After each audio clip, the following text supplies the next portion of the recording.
Sila, Lembah Pantai. Terima kasih Tan Sri Pengerusi. Selepas Lembah Pantai, Lidang. Terima kasih Yang Berhormat Perdana Menteri.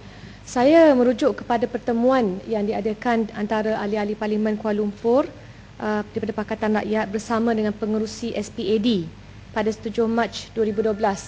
Kami berterima kasih di atas ruangan yang diberikan.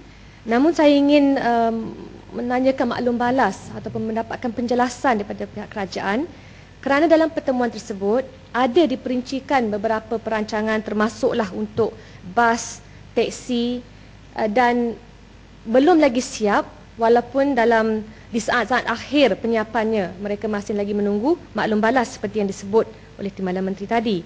Hanya saya dapat juga maklumat bahawa walau belum siap lagi sistem atau perancangan bas dan teksi, tapi pihak SPAD telah memberikan jajaran atau perancangan MRT, menyerahkannya kepada pihak Kabinet untuk kelulusan. Jadi nampak di sini bahawa pelan ini belum lagi menyeluruh untuk melihat dan memperbaiki sistem pengangkutan awam darat di Kuala Lumpur.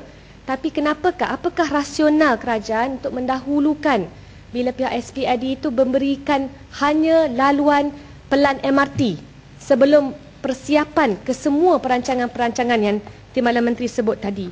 Kerana kita mahu keyakinan bahawa projek yang diluluskan adalah yang terbaik bagi Kuala Lumpur, bukan kerana ianya dicadangkan oleh kumpulan Sepertinggal Muda dan MMC. Terima kasih. Yang Berhormat, terima kasih Tan Sri.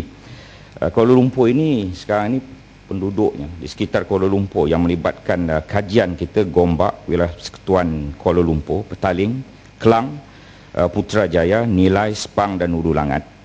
Kawasan ini mempunyai 6.5 juta penduduk dan pada tahun 2020 jangkaannya 10 juta. Oleh kerana itu kita ingin mempercepatkan apa yang boleh dipercepatkan, termasuklah jajaran MRT daripada Sungai Buloh ke Kajang 51 km jauhnya dan 10 km bawah tanah, dan akan boleh membawa 600,000 penumpang setiap hari untuk jajaran itu.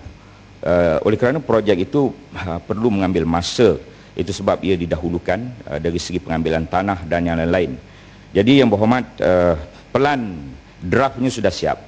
Yang Berhormat boleh mengakses di spad.gov.my, dan sesiapa juga yang berminat untuk memberikan pandangan terhadap pelan komprehensif dari segi public transport master plan untuk Kuala Lumpur Klang Valley ini, silakan dengan segala hormatnya belilah segala pandangan. Kita akan memuktamadkan seberapa segera yang boleh.